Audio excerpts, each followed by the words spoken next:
I don't know if you've ever come across this debate before, but it's a question people tend to have quite strong reactions to. Maybe you agree.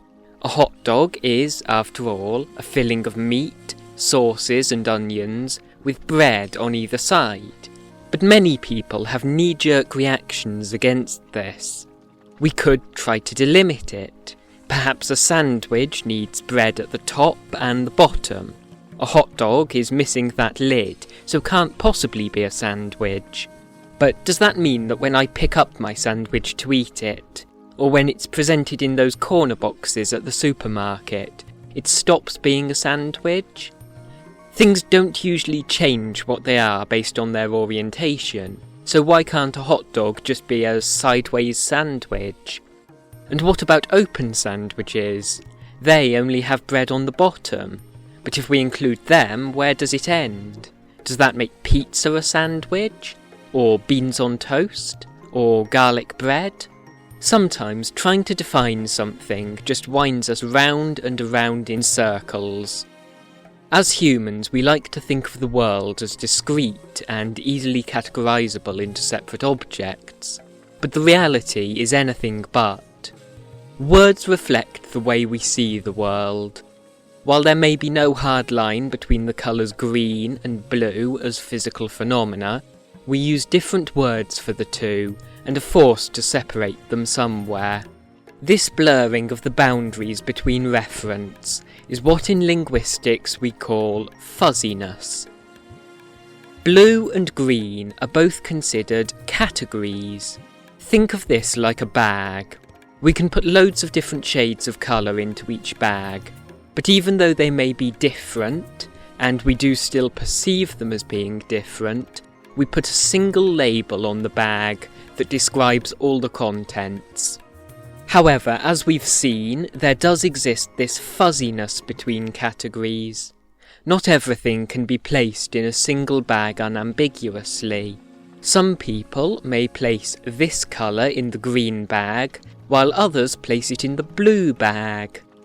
In this way, categories are more like arrangements of items on a table. When one group of items gains enough distance from another, it's equivalent to being in a different bag, but some items will still sit between the groups, meaning we can never definitively draw a circle around the categories or move them into separate containers. If we stick with this arrangement of items metaphor, we come up with some interesting observations. Firstly, if items closer to one another are more similar, there must be a measure for this. At least part of a word's meaning must be expressible as a scale or as a collection of characteristics. If you think about it, the latter is actually the basis for most dictionary definitions. We define objects in terms of the characteristics or features they possess. Features are something that come up in a few areas of linguistics. Most of the time they're binary, so are either present or not, rather than existing on a spectrum. They're therefore quite basic. As we've seen, it would be hard to have a feature is a sandwich, as that would require a lot of extra definitions, so features tend to be quite obvious and fundamental. We will of course run into these problems no matter the level we look at, so there is usually a certain amount of hand-waving, but we try to keep it to a minimum. Let's say we want to define the word bottle as distinct from jar using features. Both share some features that distinguish them from other objects. Both are made of glass, both have a bottom, both have vertical sides and a lid, both are taller than they are wide. However, bottles have some features that jars don't. They're tapered at the top, they have a narrow mouth and a long neck. Likewise, there are some things jars have that bottles don't. However, we may have constructed this list based on just a few examples of each item. If we now introduce a new bottle or jar to our sample, we may have to modify the list collection of features we've built. Maybe we now have a plastic bottle. This means that we now need to remove the glass feature from under the bottle section. Note that this is a full removal of the feature from mention. We don't just turn the plus into a minus, as this would imply that bottles are never glass. We now have a new distinction between bottles and jars, where jars must be glass, but bottles don't.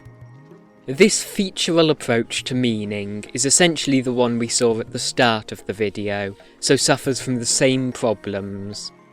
We can keep finding new examples of bottles and jars, and we'll have to continually modify our definitions and feature lists to include all possible variations. This approach is still useful, but probably not for distinguishing very similar items. It probably finds its main usefulness in dictionaries and establishing the broad character of a thing. Instead of extracting features from objects, perhaps we should focus on the set of objects themselves. This is the approach taken by exemplar theory. Each of the individual physical objects we've encountered can be termed exemplars. Under this theory, newly encountered objects are not deconstructed into their individual features, but compared to all pre-existing exemplars in the mind. From here they can be sorted into their relevant categories based on visual clues from the exemplars present. This is similar to high-level featural approaches, but takes a more fine-grained spectral approach rather than the simple binaries of features. Let's say you're trying to decide if a novel animal is a dog or not. There are loads of different types of dog that can look very different from one another, so a feature list would be huge and may not be able to account for genetic or visual factors very well. Instead, taking an exemplar approach, we can compare the new object to all the dogs we've seen in our lives, and if it's similar enough, but not similar to exemplars of other categories, we can come to the decision that it is indeed a dog. Now let's return to our table of objects for a second. I mentioned that there are a few logical conclusions we can draw from looking at this metaphor. One was the idea of features, but another is that not all items are equal within a category. We've obviously already seen that some objects sit on the outskirts, where they may be less clearly part of one category or another. But if this is the case, then it only makes sense that other items could be more central to the category. This we call prototype theory. Whereas exemplar theory suggests that we assign meaning based on all existing exemplars, prototype theory supposes that one idealized object is central to each category, what we call the prototype. Other senses are then arranged at varying distances around this. The further out something is, the less prototypical it is, and therefore the less clearly it belongs to the same category. Crucially, this prototype varies person to person and culture to culture. What's prototypical for me may not be for you, and therefore the meaning and interpretation of a word may differ between people, even if on the surface it means the same thing. Think of a bird. Just a normal, average bird, the birdiest bird you can think of. If you're from the UK, like I am, you may have thought of a sparrow, or a magpie, or a pigeon. People in different parts of the world may come up with a different answer though. How about an ostrich, a toucan, or a penguin?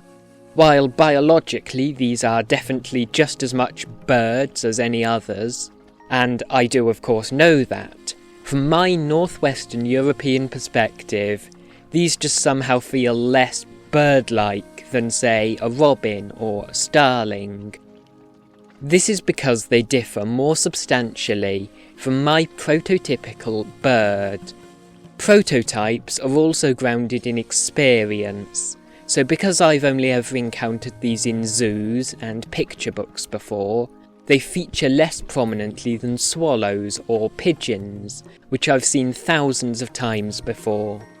In fact, I have encountered several times in my life people who refer to penguins as fish, partly no doubt due to miseducation, but also because they occur so far from these people's bird prototypes that they can be interpreted as occupying another category. One final way we can think about meaning is through abstraction. To explain this one, let's return to the question you clicked on this video for, by looking at sandwiches.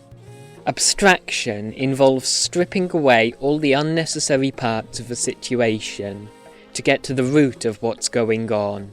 We represent this by drawing diagrams like these, though hopefully not as scary to look at. We can abstract sandwiches in a few ways. Let's look for now just at a prototypical two-bread sandwich. This consists of two flat surfaces with one or more objects or surfaces inside. Now, doing the same with a hot dog, we see one connected surface around an object in the middle. These abstractions do not look the same, but that doesn't mean that they can't be represented by the same category, just that we're dealing with a difference in prototypicality, or with different senses. It's still possible to construct a series of transformations between the two, with every intermediate step not only existing, but also being considered a sandwich. So, time to answer the big question. Is a hot dog a sandwich? From a technical perspective, yes, it is. However, meaning is individual and grounded in experience and intent. Because a hot dog is such a non-prototypical exemplar of the sandwich category, and because you may not find it in the same situations as you would other types of sandwich, it is perfectly possible that you may not consider it part of that category. People like to think that the English language is a single, universal entity, but we all have different experiences, so our personal use and understanding of the language differs. It just seems that the hot dog sits at the perfect point of a fuzzy category to show this.